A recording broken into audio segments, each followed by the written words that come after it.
सतनाम वाहिगुरु साहिब जीओ। नाम के धारे सगले जंत, नाम के धारे खंड ब्रह्मंड।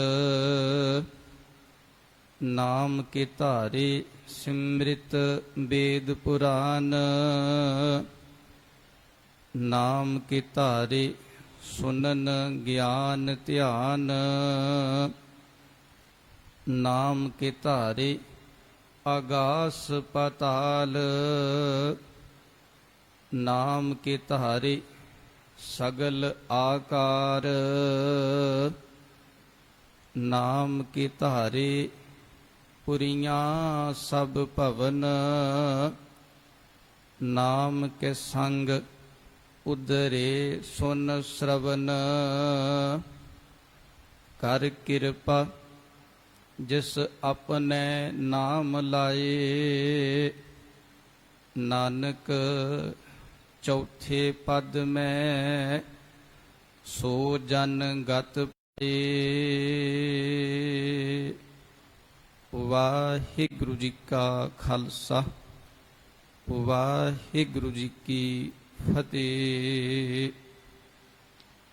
परम सत्कारयोग राजन राज भानन भान देवन देव उपमा महान जुगो जुग अटल।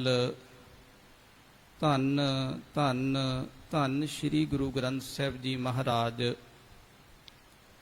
महाराज जियां दी हजूरी अंदर हाजरी भर रहे जुड़ बैठे गुरु प्यारिओ, आप जी वड्डे भागां वाले हो जो साध संगत दे अंदर जुड़ बैठे हो।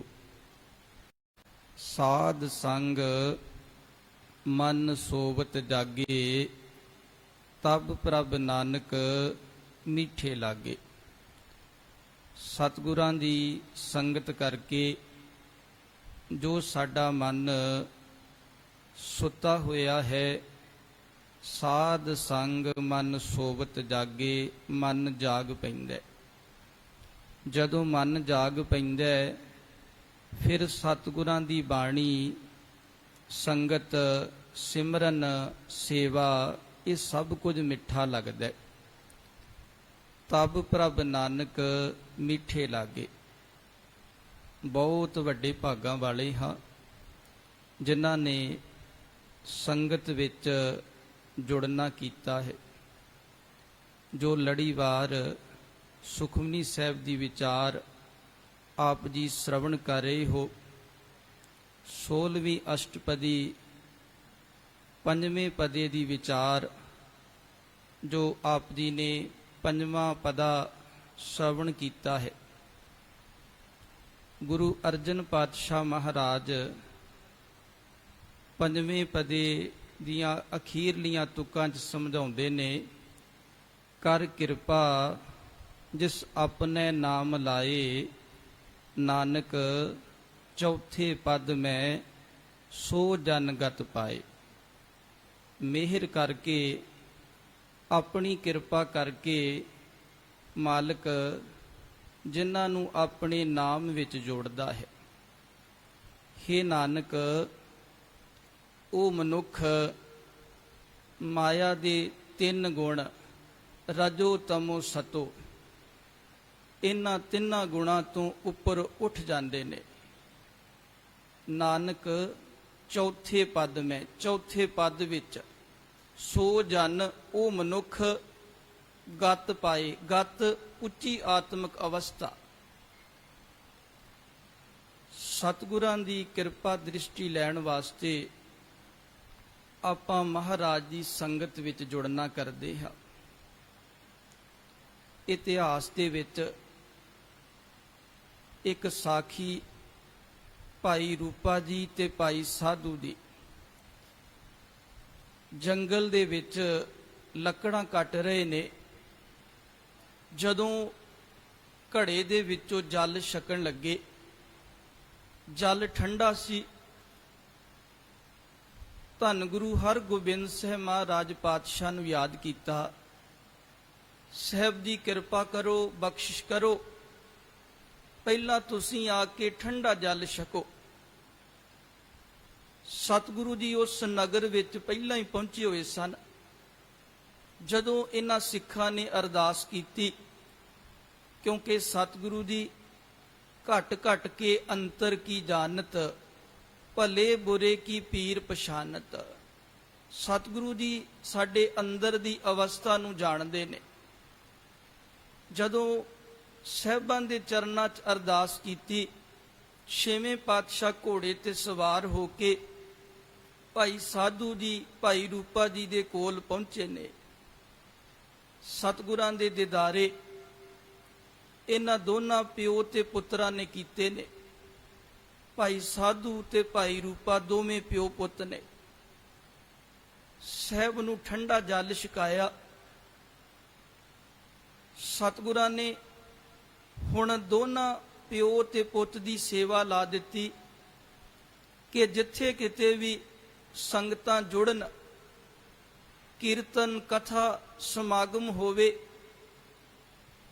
ਤੁਸੀਂ ਉਸ ਜਗ੍ਹਾ ਠੰਡੇ ਜਲ ਦੀ ਸੇਵਾ ਕਰਨੀ ਹੈ। ਸਤਿਗੁਰੂ ਦੇ ਬਚਨਾਂ ਨੂੰ ਮੰਨਦਿਆਂ ਬੜੀ ਸ਼ਰਧਾ ਭਾਵਨਾ ਨਾਲ ਇਹ ਸੇਵਾ ਕਰਦੇ ਨੇ। ਹਸਤੀ ਸਿਰ ਜਿਉ ਅੰਕਸ਼ ਹੈ, ਅਹਰਣ ਜਿਉ ਸਿਰ ਦੇ, ਮਨ ਤਨ ਆਗੇ ਰਾਖ ਕੇ ਊਪੀ ਸੇਵ ਕਰੇ। ਇਦਾਂ ਪਾਤਸ਼ਾਹ ਕਹਿੰਦੇ ਤੂੰ ਸੇਵਾ ਕਰਨੀ, ਆਪਣਾ ਮਨ ਤੇ ਆਪਣਾ ਤਨ ਰੱਖ ਕੇ।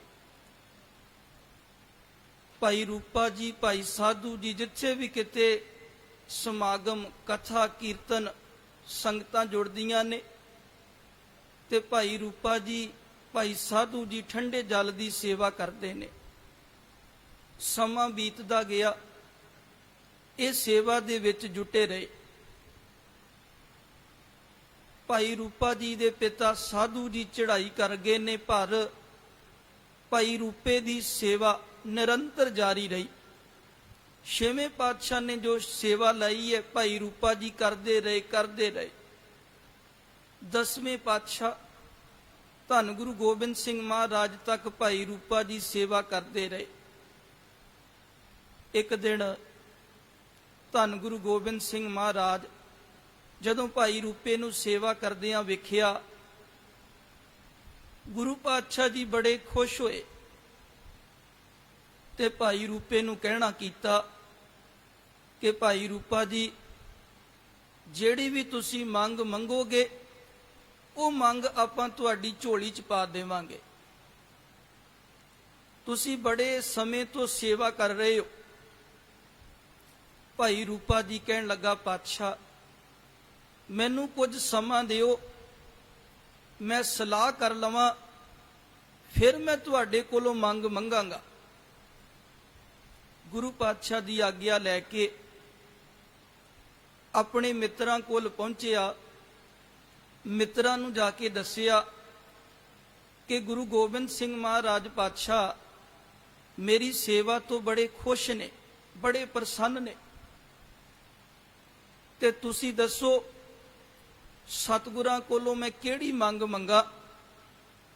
ਤੇ ਭਾਈ ਰੂਪੇ ਦੇ ਮਿੱਤਰ ਆਖਣ ਲੱਗੇ ਕਿ ਜੇ ਸਤਿਗੁਰੂ ਜੀ ਖੁਸ਼ ਨੇ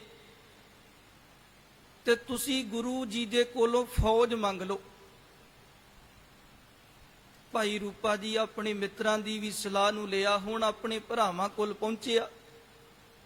ਭਰਾਵਾਂ ਨੂੰ ਜਾ ਕੇ ਦੱਸਿਆ ਕਿ ਪਾਤਸ਼ਾਹ ਮੇਰੇ ਤੇ ਤੁਰਠੇ ਨੇ, ਮੈਨੂੰ ਦੱਸੋ ਮੈਂ ਕਿਹੜੀ ਮੰਗ ਮੰਗਾ। ਤੇ ਭਰਾ ਕਹਿਣ ਲੱਗੇ, ਸਤਿਗੁਰਾਂ ਦੇ ਕੋਲੋਂ ਜ਼ਮੀਨ ਮੰਗ ਲਾ, ਆਪਾਂ ਖੇਤੀ ਕਰਾਂਗੇ। ਭਾਈ ਰੂਪਾ ਜੀ ਹੁਣ ਆਪਣੀ ਪਤਨੀ ਕੋ ਪਹੁੰਚਿਆ।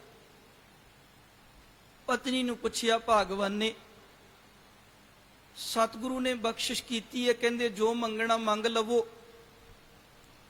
ਪਤਨੀ ਕਹਿਣ ਲੱਗੀ, ਜੇ ਸਤਿਗੁਰੂ ਖੁਸ਼ ਹੋਏ ਨੇ, ਇਹਨਾਂ ਦੇ ਘਰ ਕੇਵਲ ਇੱਕ ਬੇਟੀ ਸੀ। ਪਤਨੀ ਕਹਿਣ ਲੱਗੀ ਕਿ ਸਤਿਗੁਰਾਂ ਦੇ ਕੋਲੋਂ ਇੱਕ ਪੁੱਤ ਮੰਗ ਲਓ।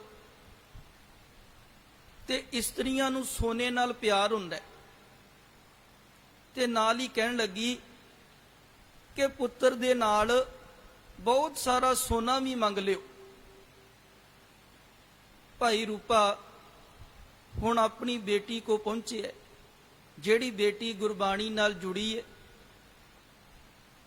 ਬੇਟੀ ਨੂੰ ਪੁੱਛਣਾ ਕਰਦਾ, ਧੀਏ ਧੰਨ ਗੁਰੂ ਗੋਬਿੰਦ ਸਿੰਘ ਮਹਾਰਾਜ ਬੜੇ ਖੁਸ਼ ਨੇ ਸਾਡੇ ਤੇ, ਕਹਿੰਦੇ ਜੋ ਮੰਗਣਾ ਮੰਗ ਲਵੋ। ਬੇਟਾ ਤੂੰ ਦੱਸ ਮੈਂ ਸਤਿਗੁਰੂ ਕੋਲੋਂ ਕਿਹੜੀ ਮੰਗ ਮੰਗਾ। ਤੇ ਬੇਟੀ ਪੁੱਛਦੀ ਹੈ, ਪਿਤਾ ਜੀ ਤੁਸਾਂ ਨੇ ਹੋਰ ਕਿੰਨਾ ਕਿੰਨਾ ਨੂੰ ਪੁੱਛਣਾ ਕੀਤਾ। ਤੇ ਪਿਤਾ ਦੱਸਦਾ ਕਿ ਮੇਰੇ ਦੋਸਤ ਕਹਿੰਦੇ ਨੇ ਕਿ ਫੌਜ ਮੰਗ ਲਾ। ਬੇਟੀ ਕਹਿਣ ਲੱਗੀ, ਪਿਤਾ ਜੀ ਫੌਜ ਨਾ ਮੰਗਿਓ, ਕਿਉਂਕਿ ਰਾਮ ਗਇਓ ਰਾਵਣ ਗਇਓ ਜਾਕੋ ਬਹੁ ਪਰਿਵਾਰ, ਕਹੋ ਨਾਨਕ ਥਿਰ ਕਛ ਨਹੀਂ ਸੁਪਨੇ ਜਿਉ ਸੰਸਾਰ। ਫਿਰ ਪਿਤਾ ਕਹਿੰਦੇ, ਮੇਰੇ ਭਰਾ ਕਹਿੰਦੇ ਨੇ ਕਿ ਜ਼ਮੀਨ ਮੰਗ ਲਵੋ। ਬੇਟੀ ਕਹਿਣ ਲੱਗੀ, ਪਿਤਾ ਜੀ ਜਿਹੜੇ ਭਰਾ ਅੱਜ ਤੁਹਾਡੇ ਨਾਲ ਨੇ, ਇਹਨਾਂ ਭਰਾਵਾਂ ਨੇ ਹੀ ਜ਼ਮੀਨ ਦੀ ਖਾਤਰ ਤੁਹਾਡੇ ਨਾਲ ਲੜਨਾ ਹੈ, ਝਗੜਨਾ ਹੈ। ਸਤਿਗੁਰਾਂ ਕੋਲੋਂ ਜ਼ਮੀਨ ਵੀ ਨਾ ਮੰਗਿਓ। ਗੁਰੂ ਅਰਜਨ ਪਾਤਸ਼ਾਹ ਮਹਾਰਾਜ ਦੇ ਵੀ ਬਚਨ ਨੇ, ਵੱਡੇ ਵੱਡੇ ਜੋ ਦੀਸੈ ਲੋਗ, ਤਿੰਨ ਕੋ ਵਿਆਪੈ ਚਿੰਤਾ ਰੋਗ, ਕੌਣ ਵੱਡਾ ਮਾਇਆ ਵਡਿਆਈ, ਸੋ ਵੱਡਾ ਜਿਨ ਰਾਮ ਲਿਵਲਾਈ। ਭੂਮੀਆਂ ਭੂਮ ਉਪਰ ਨਿਤ ਲੁਝੈ, ਛੋੜ ਚਲੇ ਤ੍ਰਿਸ਼ਨਾ ਨਹੀਂ ਬੁਝੈ। ਜ਼ਮੀਨ ਦਾ ਮਾਲਕ ਜ਼ਮੀਨ ਦੀ ਖਾਤਰ ਲੜਾਈ ਝਗੜਾ ਕਰਦਾ, ਆਖਰ ਨੂੰ ਇਸ ਦੁਨੀਆ ਤੋਂ ਚਲੇ ਜਾਣੇ, ਪਰ ਉਹਦੀ ਤ੍ਰਿਸ਼ਨਾ ਖਤਮ ਨਹੀਂ ਹੁੰਦੀ। ਬੇਟੀ ਸਮਝਾਉਂਦੀ ਹੈ, ਪਿਤਾ ਜੀ ਜ਼ਮੀਨ ਨਾ ਮੰਗਿਓ। ਫਿਰ ਭਾਈ ਰੂਪਾ ਦੱਸਦੇ ਕਿ ਤੇਰੇ ਮਾਤਾ ਜੀ ਕਹਿੰਦੇ ਨੇ ਪੁੱਤ ਮੰਗ ਲਓ, ਸੋਨਾ ਮੰਗ ਲਓ। ਕਹਿਣ ਲੱਗੀ, ਪਿਤਾ ਜੀ ਪੁੱਤਰ ਵੀ ਨਾ ਮੰਗਿਓ, ਸੋਨਾ ਵੀ ਨਾ ਮੰਗਿਓ। ਹੁਣ ਭਾਈ ਰੂਪਾ ਪੁੱਛਦਾ, ਧੀਏ ਜੇ ਫੌਜ ਵੀ ਗੁਰੂ ਕੋ ਮੰਗੀਏ ਨਾ, ਜ਼ਮੀਨ ਵੀ ਨਾ ਮੰਗੀਏ, ਸੋਨਾ ਵੀ ਨਾ ਮੰਗੀਏ, ਪੁੱਤ ਵੀ ਨਾ ਮੰਗੀਏ, ਤੇ ਪੁੱਤ ਤੂੰ ਦੱਸ ਮੈਂ ਕਿਹੜੀ ਮੰਗ ਮੰਗਾ। ਤੇ ਬੇਟੀ ਕਹਿਣ ਲੱਗੀ ਕਿ ਸਤਿਗੁਰਾਂ ਦੇ ਕੋਲੋਂ ਜਿਹੜੀ ਸੇਵਾ ਆਪਾਂ ਛੇਵੇਂ ਪਾਤਸ਼ਾਹ ਧੰਨ ਗੁਰੂ ਹਰਗੋਬਿੰਦ ਸਾਹਿਬ ਮਹਾਰਾਜ ਦੇ ਸਮੇਂ ਤੋਂ ਕਰਦੇ ਆ ਰਹੇ ਹਾਂ, ਠੰਡੇ ਜਲ ਦੀ, ਇਹ ਸੇਵਾ ਦੀ ਦਾਤ ਮੰਗੋ, ਨਾਮ ਦੀ ਦਾਤ ਮੰਗੋ। ਭਾਈ ਰੂਪੇ ਨੇ ਆਪਣੀ ਬੱਚੀ ਦੀ ਗੱਲ ਨੂੰ ਮੰਨਿਆ। ਸਤਿਗੁਰਾਂ ਦੇ ਕੋਲ ਪਹੁੰਚ ਕੇ ਨਾ ਜ਼ਮੀਨ ਮੰਗੀ, ਨਾ ਫੌਜਾਂ ਮੰਗੀਆਂ, ਨਾ ਪੁੱਤਰ ਮੰਗਿਆ, ਨਾ ਸੋਨਾ ਮੰਗਿਆ। ਇਹੀ ਦਾਤ ਮੰਗੀ ਕਿ ਪਾਤਸ਼ਾਹ ਤੁਹਾਡੀ ਸੇਵਾ ਜਿਹੜੀ ਠੰਡੇ ਜਲ ਦੀ, ਆਪਾਂ ਜਿੱਥੇ ਵੀ ਸਮਾਗਮ ਕੀਰਤਨ ਕਥਾ ਸੰਗਤਾਂ ਜੁੜਦੀਆਂ ਨੇ, ਆਪਾਂ ਠੰਡੇ ਜਲ ਦੀ ਸੇਵਾ ਕਰਦੇ ਰਹੀਏ। ਸਤਿਗੁਰਾਂ ਨੇ ਬਖਸ਼ਿਸ਼ ਕਰ ਦਿੱਤੀ। ਇਹ ਪਰਿਵਾਰ ਸੇਵਾ ਦੇ ਨਾਲ ਜੁੜਿਆ ਰਿਹਾ। ਆਪਾਂ ਵੀ ਗੁਰੂ ਪਾਤਸ਼ਾਹ ਦੇ ਕੋਲੋਂ ਸੇਵਾ ਦੀ ਦਾਤ, ਨਾਮ ਦੀ ਦਾਤ ਮੰਗਣੀ ਹੈ। ਵਿਸਰ ਨਾਹੀਂ ਦਾਤਾਰ, ਆਪਣਾ ਨਾਮ ਦੇਹੋ, ਗੁਣ ਗਾਵਾਂ ਦਿਨ ਰਾਤ, ਨਾਨਕ ਚਾਓ ਇਹੋ। ਹੇ ਮਾਲਕ ਜੀ ਮੈਂ ਕਦੇ ਵੀ ਤੁਹਾਨੂੰ ਭੁਲਾਵਾਂ ਨਾ, ਮੇਰੀ ਝੋਲੀ ਵਿੱਚ ਆਪਣਾ ਨਾਮ ਪਾ ਦਿਓ। ਦਿਨ ਰਾਤ ਮੈਂ ਤੁਹਾਡੇ ਗੁਣ ਜਿਹੜੇ ਨੇ ਉਹਨਾਂ ਨੂੰ ਗਾਉਂਦਾ ਰਵਾਂ। ਗੁਣ ਗਾਵਾਂ ਦਿਨ ਰਾਤ, ਨਾਨਕ ਚਾਓ ਇਹੋ। ਸੋ ਕਰ ਕਿਰਪਾ ਜਿਸ ਆਪਣੇ ਨਾਮ ਲਾਏ, ਨਾਨਕ ਚੌਥੇ ਪਦ ਮੈਂ ਸੋ ਜਨਗਤ ਪਾਏ।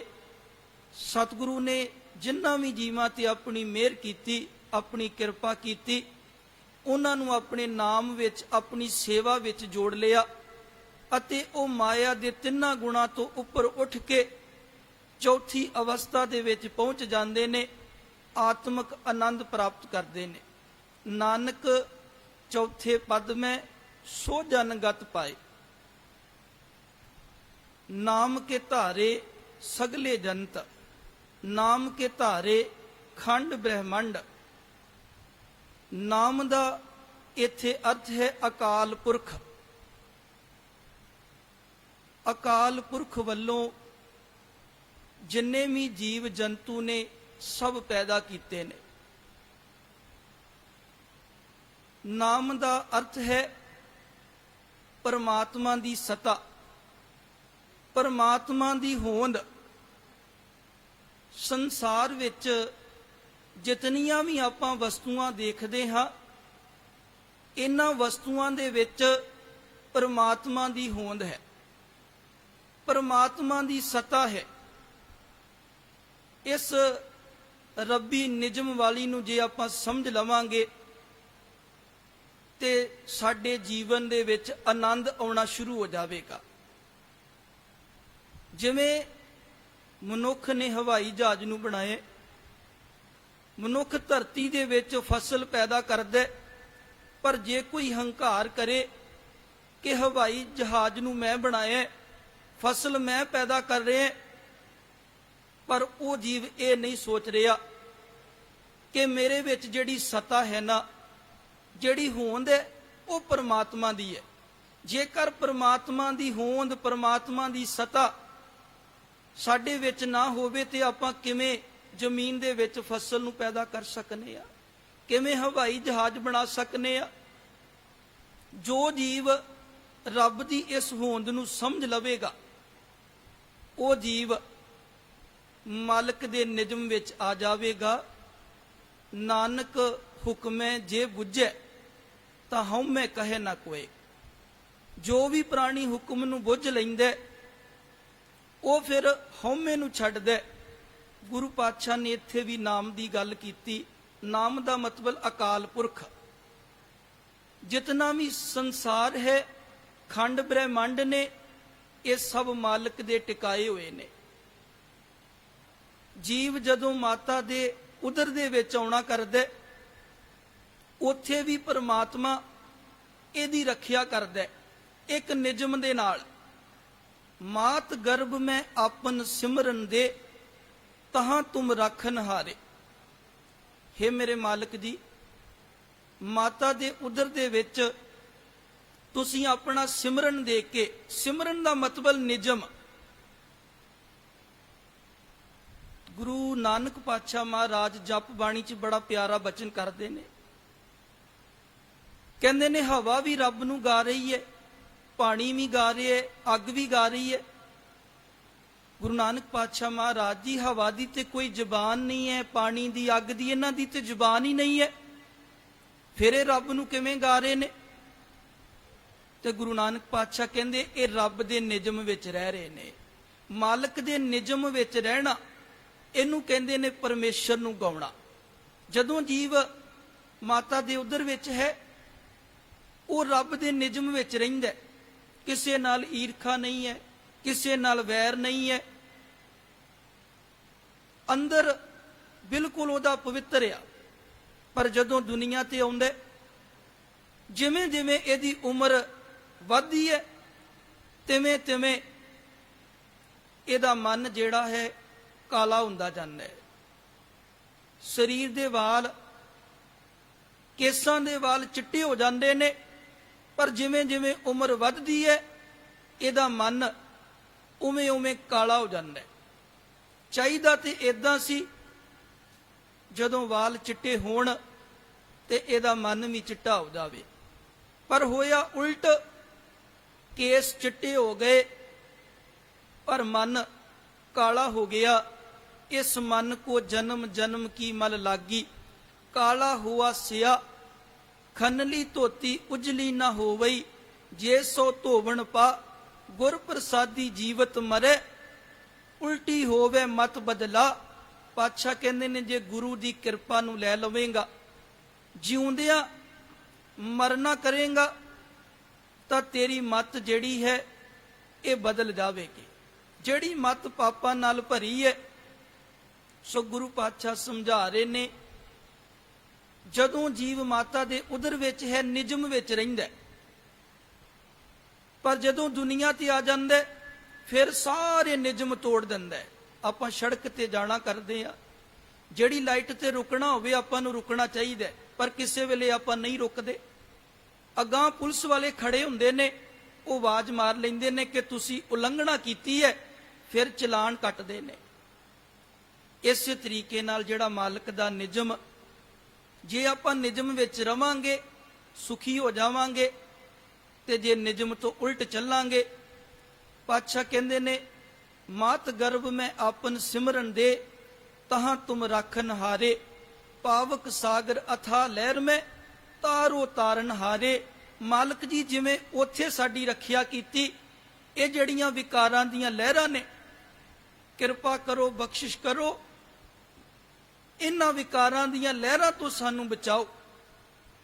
ਗੁਰੂ ਅਮਰਦਾਸ ਮਹਾਰਾਜ ਵੀ ਬਚਨ ਕਰਦੇ ਨੇ, ਕਹਿੰਦੇ ਉਹ ਮੇਰਾ ਭਰਾ ਹੈ, ਰਿਸ਼ਤੇਦਾਰ ਆ, ਸਾਕ ਸੰਬੰਧੀ ਹੈ, ਜਿਹੜਾ ਗੁਰੂ ਦੇ ਹੁਕਮ ਵਿੱਚ ਤੁਰੇਗਾ ਸੋ ਸਿੱਖ ਸਖਾ ਬੰਧਪ ਹੈ ਭਾਈ, ਜੇ ਗੁਰ ਕੇ ਭਾਣੇ ਵਿੱਚ ਆਵੇ, ਆਪਣੇ ਭਾਣੇ ਜੋ ਚੱਲੇ ਭਾਈ, ਵਿਛੜ ਚੋਟਾਂ ਖਾਵੇ।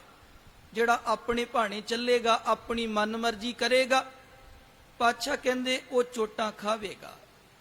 ਹਰ ਕੇ ਦਾਸ ਸੁਹੇਲੇ ਭਾਈ, ਹੇ ਭਾਈ ਜਿਹੜੇ ਰੱਬ ਦੇ ਦਾਸ ਨੇ ਉਹ ਸੁਖੀ ਹੋ ਜਾਂਦੇ ਨੇ।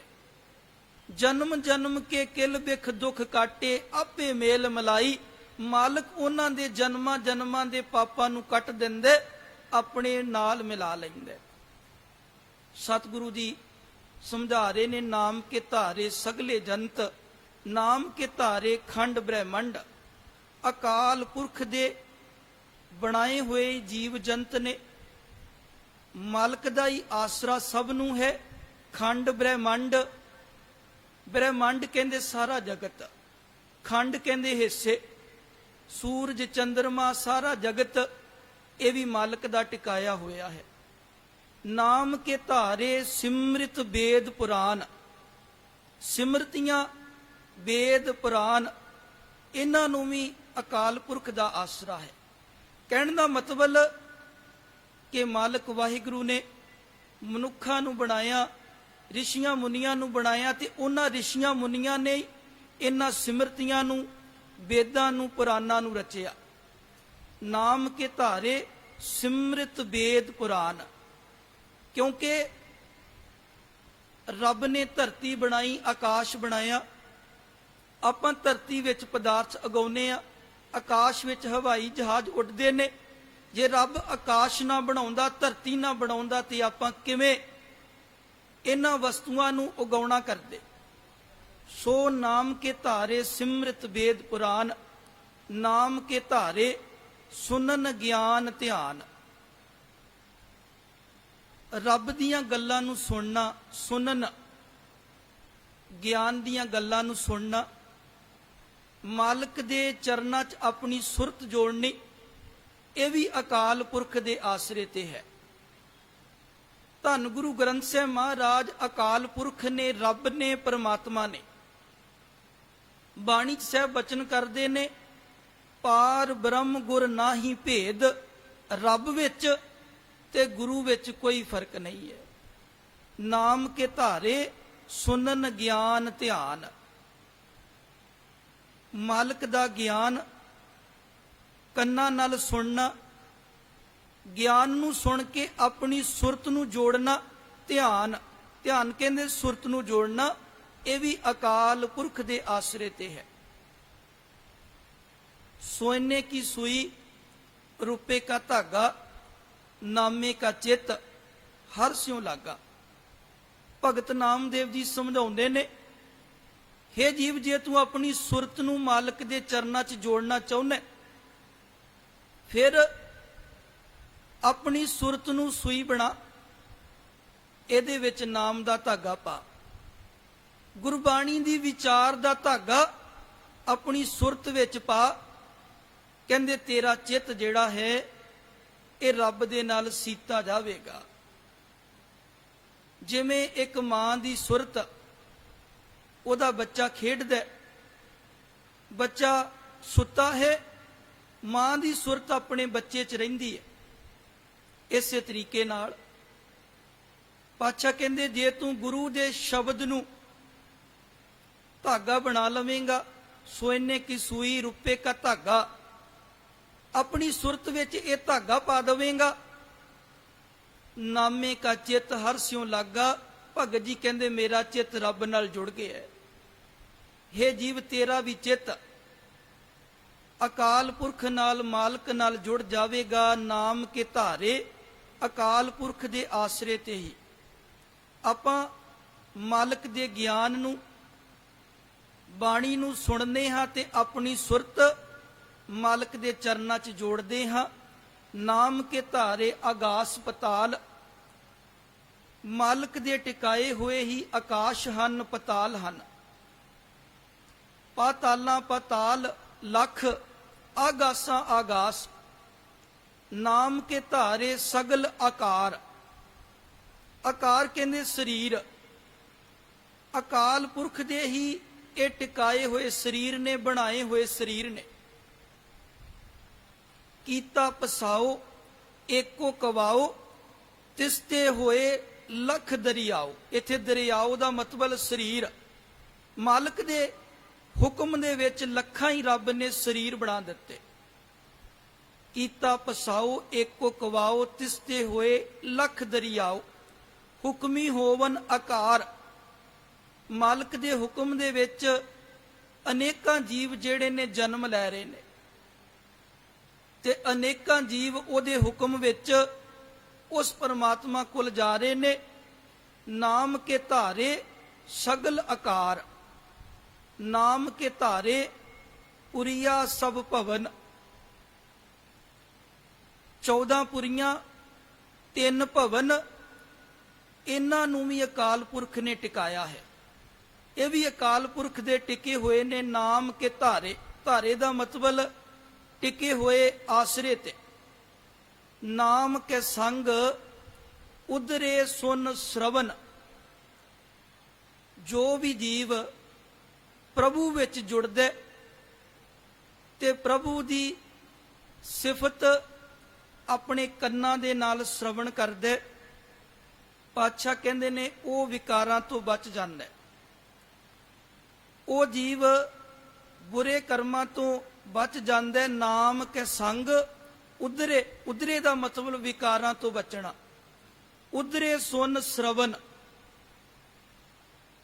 ਇਤਿਹਾਸ ਦੇ ਵਿੱਚ ਇੱਕ ਸਾਖੀ, ਗੁਰੂ ਨਾਨਕ ਪਾਤਸ਼ਾਹ ਮਹਾਰਾਜ 1508 ਦੇ ਵਿੱਚ ਹਰਿਦੁਆਰ ਪਹੁੰਚੇ ਨੇ। ਹਰਿਦੁਆਰ ਇੱਕ ਵੈਸ਼ਨੋ ਸਾਧ ਜਿਹੜਾ ਬਾਹਰੋਂ ਬੜੀ ਸੋਚ ਰੱਖਦਾ ਪਰ ਇਹਨੇ ਆਪਣਾ ਅੰਦਰ ਸੁੱਚਾ ਨਹੀਂ ਕੀਤਾ। ਸਹਿਬ ਵਿਸਾਖੀ ਵਾਲੇ ਦਿਨ ਹਰਿਦੁਆਰ ਪਹੁੰਚੇ ਨੇ। ਵੈਸ਼ਨੋ ਸਾਧ ਦੇ ਨੇੜੇ ਹੀ ਆਪਣਾ ਟਿਕਾਣਾ ਕੀਤਾ। ਵਿਸਾਖੀ ਤੋਂ ਅਗਲੇ ਦਿਨ ਰੋਜ਼ਾਨਾ ਜਿਵੇਂ ਸਾਧ ਭੋਜਨ ਦੀ ਤਿਆਰੀ ਕਰਦਾ ਸੀ, ਭੋਜਨ ਦੀ ਇਹਨੇ ਤਿਆਰੀ ਸ਼ੁਰੂ ਕੀਤੀ। ਪਹਿਲਾਂ ਇਸ਼ਨਾਨ ਕੀਤਾ, ਫਿਰ ਚੌਂਕਾ ਸੁੱਚਾ ਕੀਤਾ।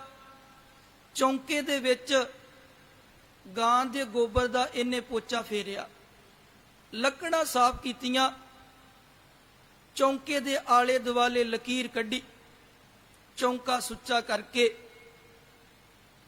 ਵੈਸ਼ਨੋ ਸਾਧ ਨੇ ਅੱਗ ਨੂੰ ਬਾਲਿਆ, ਭੋਜਨ ਤਿਆਰ ਕਰਨਾ ਸ਼ੁਰੂ ਕਰ ਦਿੱਤਾ। ਗੁਰੂ ਪਾਤਸ਼ਾਹ ਜੀ ਸਾਧ ਦਾ ਜੀਵਨ ਬਦਲਣ ਵਾਸਤੇ ਆਏ ਨੇ। ਸਤਿਗੁਰਾਂ ਨੇ ਭਾਈ ਮਰਦਾਨੇ ਨੂੰ ਆਖਿਆ ਕਿ ਮਰਦਾਨਿਆ, ਵੈਸ਼ਨੋ ਸਾਧ ਨੇ ਅੱਗ ਨੂੰ ਬਾਲੇ ਤੇ ਤੂੰ ਸਾਧ ਕੋਲੋਂ ਬਲਦੀ ਹੋਈ ਲੱਕੜ ਉਹ ਲਿਆਉਣਾ ਕਰ।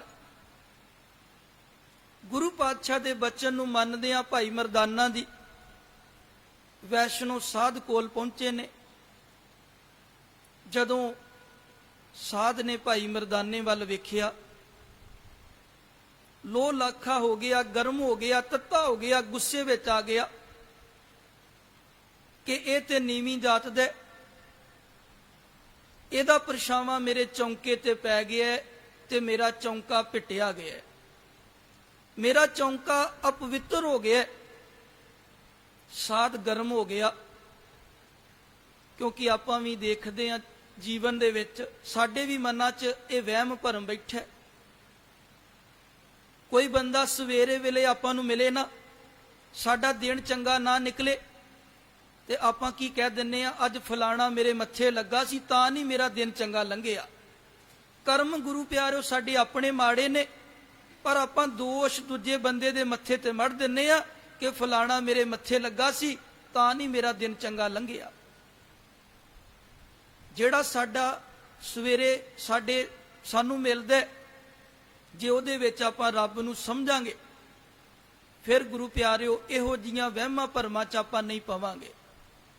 ਸੋ ਵੈਸ਼ਨੋ ਸਾਧ ਗੁੱਸੇ ਚ ਆ ਗਿਆ, ਬਲਦੀ ਹੋਈ ਲੱਕੜੀ ਚੁੱਲ੍ਹੇ ਚੋਂ ਕੱਢੀ,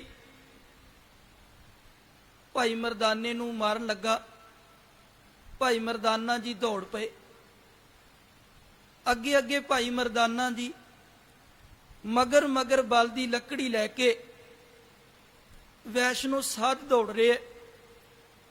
ਦੌੜਦਿਆਂ ਦੌੜਦਿਆਂ ਭਾਈ ਮਰਦਾਨਾ ਜੀ ਸਾਹਿਬ ਕੋਲ ਪਹੁੰਚ ਗਏ ਨੇ, ਮਗਰੇ ਮਗਰ ਸਾਧ ਵੀ ਪਹੁੰਚ ਗਿਆ। ਗੁਰੂ ਪਾਤਸ਼ਾਹ ਨੇ ਸਾਧ ਨੂੰ ਪੁੱਛਿਆ ਕਿ ਸਾਧ ਜੀ, ਆਪਾਂ ਤਾਂ ਭਾਈ ਮਰਦਾਨੇ ਨੂੰ ਭੇਜਿਆ ਸੀ ਅੱਗ ਲਿਆਉਣ ਵਾਸਤੇ, ਬਲਦੀ ਲੱਕੜੀ ਲਿਆਉਣ ਵਾਸਤੇ, ਤੇ ਤੁਸੀਂ ਇੰਨੇ ਗੁੱਸੇ ਵਿੱਚ ਕਿਉਂ ਹੋ? ਸਾਧ ਕਹਿਣ ਲੱਗਾ, ਇਹ ਤੁਹਾਡਾ ਸੇਵਕ, ਇਹ ਨੀਵੀਂ ਜਾਤ ਦਾ ਹੈ, ਇਹ ਸ਼ੂਦਰ ਹੈ, ਇਸ ਦਾ ਪਰਛਾਵਾਂ ਪੈਣ ਕਰਕੇ ਮੇਰਾ ਚੌਂਕਾ ਪਿੱਟਿਆ ਗਿਆ। ਗੁਰੂ ਨਾਨਕ ਪਾਤਸ਼ਾਹ ਮਹਾਰਾਜ ਕਹਿਣ ਲੱਗੇ ਕਿ ਸਾਧ ਜੀ, ਭਾਈ ਮਰਦਾਨਾ ਵੀ ਮਨੁੱਖ ਆ, ਇਹ ਨੀਵੀਂ ਜਾਤ ਦਾ ਨਹੀਂ ਹੈ। ਪਰ ਸਾਧ ਨੇ ਉੱਚੀ ਉੱਚੀ ਰੌਲਾ ਪਾਉਣਾ ਸ਼ੁਰੂ ਕਰ ਦਿੱਤਾ। ਲੋਕਾਂ ਦੀ ਭੀੜ ਇਕੱਠੀ ਹੋ ਗਈ। ਸਾਧ ਉੱਚੀ ਉੱਚੀ ਰੌਲਾ ਪਾਈ ਜਾ ਰਹੇ ਹੈ ਕਿ ਇਸ ਮਰਾਸੀ ਦਾ ਮੇਰੇ ਚੌਂਕੇ ਤੇ ਪਰਛਾਵਾਂ ਪੈਣ ਕਰਕੇ ਮੇਰਾ ਚੌਂਕਾ ਪਿੱਟਿਆ ਗਿਆ, ਮੇਰਾ ਜਨਮ ਵੀ ਭ੍ਰਿਸ਼ਟ ਹੋ ਗਿਆ। ਇੰਨੀ ਮਿਹਨਤ ਨਾਲ ਮੈਂ ਚੌਂਕਾ ਸੁੱਚਾ ਕੀਤਾ, ਲੱਕੜਾਂ ਸਾਫ਼ ਕੀਤੀਆਂ, ਪੋਚਾ ਫੇਰਿਆ ਚੌਂਕੇ 'ਚ, ਪਰ ਇਸ ਨੀਵੀਂ ਜਾਤ ਦੇ ਭਾਈ ਮਰਦਾਨੇ ਦੇ ਪਰਛਾਵੇਂ ਪੈਣ ਕਰਕੇ ਇਹਨੇ ਮੇਰੀ ਕੀਤੀ ਕਰਾਈ ਤੇ ਪਾਣੀ ਪਾ ਦਿੱਤਾ। ਗੁਰੂ ਨਾਨਕ ਪਾਤਸ਼ਾਹ ਮਹਾਰਾਜ ਨੇ ਬਥੇਰਾ ਸਮਝਾਇਆ ਕਿ ਭਲਿਆ ਕ੍ਰੋਧ ਨਾ ਕਰ, ਨਫ਼ਰਤ ਨਾ ਕਰ, ਸਭ ਜੀਵਾਂ 'ਚ ਰੱਬ ਨੂੰ ਵੇਖ ਪਰ ਇਹ ਮੰਨੇ ਨਾ। ਜਿਵੇਂ ਆਪਾਂ ਨੂੰ ਵੀ ਬਾਣੀ ਸਮਝਾਉਂਦੀ ਹੈ ਪਰ ਆਪਾਂ ਵੀ ਨਹੀਂ ਮੰਨਦੇ। ਸਾਧ ਵੀ ਮੰਨਿਆ ਨਾ। ਗੁਰੂ ਪਾਤਸ਼ਾਹ ਨੇ ਹੁਣ ਬਾਣੀ ਦਾ ਇੱਕ ਸ਼ਲੋਕ ਉਚਾਰਨ ਕੀਤਾ। ਕਹਿਣ ਲੱਗੇ, ਸਾਧ ਜੀ,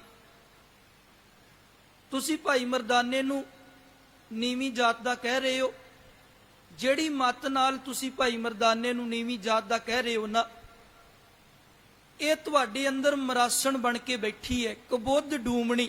ਡੂਮਣੀ ਕਹਿੰਦੇ ਮਰਾਸਣ। ਪਹਿਲਾ ਤੁਹਾਡੇ ਅੰਦਰ ਮਰਾਸਣ ਬੈਠੀ ਹੈ, ਕੋ ਦਇਆ ਕਸਾਇਣ। ਦੂਜਾ ਤੁਹਾਡੇ ਅੰਦਰ ਬੇਤਰਸੀ ਬੈਠੀ ਹੈ, ਪਰ ਨਿੰਦਾ ਘਟ ਚੂੜੀ। ਤੀਸਰਾ ਤੁਹਾਡੇ ਅੰਦਰ ਨਿੰਦਾ ਜਿਹੜੀ ਹੈ ਇਹ ਚੂੜੀ ਬਣ ਕੇ ਬੈਠੀ ਹੈ। ਮੁੱਠੀ ਕ੍ਰੋਧ ਚੰਡਾਲ, ਤੇ ਚੌਥਾ ਤੁਹਾਡੇ ਵਿੱਚ ਕ੍ਰੋਧ ਰੂਪੀ ਚੰਡਾਲਣੀ ਬੈਠੀ ਹੈ। ਕਾਰੀ ਕੱਢੀ ਕਿਆ ਥੀ ਹੈ, ਜਾਂ ਚਾਰੇ ਬੈਠੀਆਂ ਨਾਲ। ਸਾਧ ਜੀ, ਚਾਰ ਤਾਂ ਤੁਹਾਡੇ ਅੰਦਰ ਬੈਠੀਆਂ ਨੇ। ਬਾਹਰੋਂ ਤੁਸੀਂ ਚੌਂਕਾ ਸੁੱਚਾ ਕਰ ਲਿਆ, ਪਰ ਤੁਸੀਂ ਆਪਣਾ ਹਿਰਦਾ ਨਹੀਂ ਸੁੱਚਾ ਕੀਤਾ। ਗੁਰੂ ਪਾਤਸ਼ਾਹ ਫਿਰ ਜੁਗਤ ਦੱਸਦੇ ਨੇ। ਕਹਿਣ ਲੱਗੇ, ਸਾਧ ਜੀ, ਜੇ ਚੌਂਕਾ ਬਣਾਉਣਾ ਤੇ ਆਪਣੇ ਜੀਵਨ ਵਿੱਚ ਸੱਚ ਲੈ ਕੇ ਆਓ। ਸੱਚ ਨੂੰ ਚੌਂਕਾ ਬਣਾਉਣ ਦੀ ਜੁਗਤ ਬਣਾਓ। ਜਿਹੜੀਆਂ ਤੁਸੀਂ ਲਕੀਰਾਂ ਕੱਢੀਆਂ ਨੇ, ਜੇ ਲਕੀਰਾਂ ਕੱਢਣੀਆਂ ਨੇ ਤੇ ਉੱਚੇ ਆਚਰਣ ਦੀਆਂ ਲਕੀਰਾਂ ਕੱਢੋ। ਜੇ ਇਸ਼ਨਾਨ ਕਰਨਾ ਤੇ ਮਾਲਕ ਦੇ ਨਾਮ ਵਿੱਚ ਇਸ਼ਨਾਨ ਕਰੋ। ਸਾਧ ਜੀ, ਕਿਸੇ ਨੂੰ ਪਾਪਾਂ ਵਾਲੀ ਬੁਰੀ ਸਿੱਖਿਆ ਨਾ ਦਿਓ। ਇਵੇਂ ਜੇ ਤੁਸੀਂ ਆਪਣਾ ਜੀਵਨ ਬਤੀਤ ਕਰੋਗੇ, ਆਉਣ ਵਾਲੇ ਸਮੇਂ 'ਚ ਅਗਲੇ ਜਹਾਨ ਵਿੱਚ ਤੁਹਾਡੀ ਸ਼ੋਭਾ ਹੋਵੇਗੀ। ਸੱਚ ਸੰਜਮ ਕਰਨੀ ਕਾਰਾਂ, ਨਾਵਣ ਨਾਉ ਜਪੇਹੀ। ਨਾਨਕ ਅੱਗੇ ਉੱਤਮ ਸੇਈ, ਜੇ ਪਾਪਾਂ ਪੰਧ ਨਾ ਦੇਹੀ।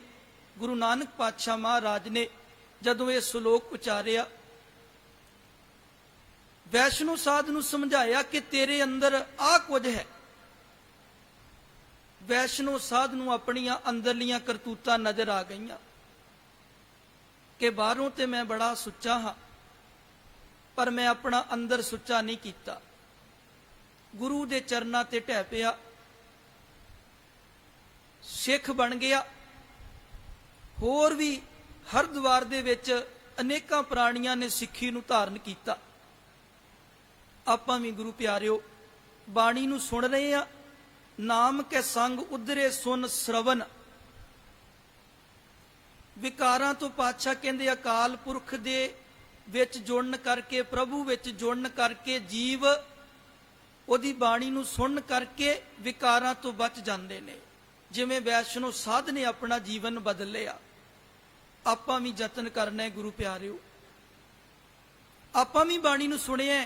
ਵੈਸ਼ਨੋ ਸਾਧ ਨੇ ਕੇਵਲ ਇੱਕ ਸ਼ਲੋਕ ਸੁਣਿਆ, ਆਪਾਂ ਕਿੰਨੀ ਬਾਣੀ ਸੁਣਦੇ ਆ, ਕੀਰਤਨ, ਕਥਾ, ਬਾਣੀ ਦਾ ਪਾਠ, ਪਰ ਸਾਡੇ ਜੀਵਨ ਵਿੱਚ ਫਰਕ ਨਹੀਂ ਪੈ ਰਿਹਾ। ਜੇ ਸਾਧ ਨੇ ਆਪਣੀ ਮਤ ਨੂੰ ਬਦਲ ਲਿਆ, ਭਾਈ ਮਰਦਾਨੇ ਨਾਲ ਨਫ਼ਰਤ ਛੱਡ ਦਿੱਤੀ, ਆਪਾਂ ਵੀ ਗੁਰੂ ਪਿਆਰਿਓ ਸਾਰੀ ਦੁਨੀਆ ਨਾਲ ਪਿਆਰ ਕਰੀਏ, ਕਿਸੇ ਨਾਲ ਨਫ਼ਰਤ ਨਾ ਰੱਖੀਏ। ਸਾਧ ਨੇ ਆਪਣੇ ਅੰਦਰੋਂ ਬੇਤਰਸੀ ਛੱਡ ਦਿੱਤੀ, ਆਪਾਂ ਵੀ ਸਾਰਿਆਂ ਤੇ ਦਇਆ ਕਰੀਏ। ਨਿੰਦਾ ਕਰਨੀ ਛੱਡ ਦਿੱਤੀ, ਆਪਾਂ ਵੀ ਕਿਸੇ ਦੀ ਨਿੰਦਾ ਨਾ ਕਰੀਏ। ਕ੍ਰੋਧ ਛੱਡ ਦਿੱਤਾ, ਆਪਾਂ ਵੀ ਗੁਰੂ ਪਿਆਰਿਓ ਗੁੱਸੇ 'ਚ ਰਹਿਣਾ ਕਰਦੇ ਆ। ਆਪਾਂ ਵੀ ਗੁੱਸੇ ਨੂੰ ਛੱਡੀਏ। ਫਰੀਦਾ ਬੁਰੇ ਦਾ ਭਲਾ ਕਰ, ਗੁੱਸਾ ਮਨ ਨਾ ਹੰਢਾਏ। ਦੇਹੀ ਰੋਗ ਨਾ ਲੱਗਈ, ਪੱਲੇ ਸਭ ਕਿਛ ਪਾਏ। ਜੇ ਦੇਹੀ ਦੇ ਰੋਗ ਤੋਂ ਬਚਣਾ ਚਾਹੁੰਦੇ ਆ ਤੇ ਗੁੱਸੇ ਨੂੰ ਕਾਬੂ 'ਚ ਰੱਖੀਏ। ਕਿਵੇਂ ਗੁੱਸੇ ਨੂੰ ਕਾਬੂ 'ਚ ਰੱਖਿਆ ਜਾ ਸਕਦਾ? ਕੋਈ ਵੀ ਬਚਨ ਆਪਾਂ ਬੋਲਣਾ ਹੈ ਨਾ, ਤੇ ਬੋਲਣ ਤੋਂ ਪਹਿਲਾਂ ਆਪਾਂ ਨੂੰ ਸੋਚਣਾ ਪਵੇਗਾ। ਜੇ ਸੋਚ ਕੇ ਬੋਲਾਂਗੇ ਫਿਰ ਗੁਰੂ ਪਿਆਰਿਓ ਗੁੱਸੇ ਤੋਂ ਬਚ ਜਾਵਾਂਗੇ। ਤੇ ਜੇ ਸੋਚਣ ਤੋਂ ਬਿਨਾਂ ਹੀ ਜ਼ੁਬਾਨ 'ਚ ਜੋ ਆਇਆ, ਮੂੰਹ 'ਚ ਆਇਆ, ਉਹ ਕੱਢ ਦਿੱਤਾ, ਤੇ ਗੁਰੂ ਪਿਆਰਿਓ ਅਗਲਾ ਸਾਡੇ ਬਚਨਾਂ ਨੂੰ ਸਹਾਰੇਗਾ ਨਹੀਂ, ਸਾਡੀਆਂ ਗੱਲਾਂ ਨੂੰ ਸਹਾਰੇਗਾ ਨਹੀਂ। ਫਰੀਦਾ ਬੁਰੇ ਦਾ ਭਲਾ ਕਰ, ਗੁੱਸਾ ਮਨ ਨਾ ਹੰਢਾਏ। ਦੇਹੀ ਰੋਗ ਨਾ ਲੱਗਈ, ਪੱਲੇ ਸਭ ਕਿਛ ਪਾਏ। ਆਪਾਂ ਵੀ ਗੁਰੂ ਪਿਆਰਿਓ ਸੱਚ ਨੂੰ ਚੌਂਕਾ ਬਣਾਈਏ, ਸੱਚ ਬੋਲਿਆ ਕਰੀਏ, ਆਪਣਾ ਆਚਰਣ ਉੱਚਾ ਬਣਾਈਏ, ਰੱਬ ਦੇ ਨਾਮ ਵਿੱਚ ਇਸ਼ਨਾਨ ਕਰੀਏ, ਕਿਸੇ ਨੂੰ ਬੁਰੀ ਸਿੱਖਿਆ ਨਾ ਦਈਏ। ਸਾਧ ਨੇ ਆਪਣਾ ਜੀਵਨ ਬਦਲਿਆ, ਆਪਣੇ ਜੀਵਨ ਨੂੰ ਬਦਲੀਏ। ਨਾਮ ਕੇ ਸੰਗ ਉਧਰੇ ਸੁਨ ਸ਼ਰਵਨ। ਪ੍ਰਭੂ ਦੇ ਵਿੱਚ ਜੁੜਨ ਕਰਕੇ, ਉਹਦੇ ਨਾਮ ਨੂੰ ਸੁਣ ਕੇ ਅਨੇਕਾਂ ਜੀਵ ਵਿਕਾਰਾਂ ਤੋਂ ਬਚ ਜਾਂਦੇ ਨੇ। ਕਰ ਕਿਰਪਾ ਜਿਸ ਆਪਣੇ ਨਾਮ ਲਾਏ, ਨਾਨਕ ਚੌਥੇ ਪਦ ਮੈਂ ਸੋ ਜਨਗਤ ਪਾਏ। ਮਾਲਕ ਜਿਨ੍ਹਾਂ ਤੇ ਆਪਣੀ ਕਿਰਪਾ ਕਰਦਾ, ਜਿਵੇਂ ਆਪਾਂ ਮਹਾਰਾਜ ਦੀ ਗੋਦ ਵਿੱਚ ਜੁੜੇ ਆ, ਇਹ ਸਾਡੇ ਤੇ ਕਿਰਪਾ ਹੋ ਰਹੀ ਹੈ। ਇਸ ਕਿਰਪਾ ਨੂੰ ਆਪਾਂ ਲੈ ਕੇ ਜਾਵਾਂਗੇ ਤੇ ਨਫ਼ਰਤ ਛੱਡ ਦੇਵਾਂਗੇ। ਸਾਡੇ ਅੰਦਰ ਪ੍ਰੇਮ ਪੈਦਾ ਹੋ ਜਾਵੇਗਾ ਤੇ ਮਾਇਆ ਦੇ ਤਿੰਨਾਂ ਗੁਣਾਂ ਤੋਂ ਉੱਪਰ ਉੱਠ ਜਾਵਾਂਗੇ। ਨਾਨਕ ਚੌਥੇ ਪਦ ਮੈਂ ਸੋ ਜਨਗਤ ਪਾਏ। ਵਿਚਾਰ ਕਰਦੇ ਆ, ਹੋਈਆਂ ਬੇਅੰਤ ਪ੍ਰਕਾਰ ਦੀਆਂ ਭੁੱਲਾਂ ਬਖਸ਼ ਲੈਣੀਆਂ। ਗੁਰੂ ਦੇ ਬਚਨ ਜਿਹੜੇ ਤੁਹਾਨੂੰ ਸਮਝ ਵਿੱਚ ਆਏ ਨੇ, ਉਹ ਆਪਣੇ ਹਿਰਦੇ ਦੇ ਵਿੱਚ ਵਸਾਇਓ। ਪਿਆਰ ਦੇ ਨਾਲ ਫਤਿਹ ਬੁਲਾਓ। ਆਖੋ ਜੀ ਵਾਹਿਗੁਰੂ ਜੀ ਕਾ ਖਾਲਸਾ, ਵਾਹਿਗੁਰੂ ਜੀ ਕੀ ਫਤਿਹ। ਧੰਨ ਵਾਹਿਗੁਰੂ ਸਾਹਿਬ ਜੀਓ।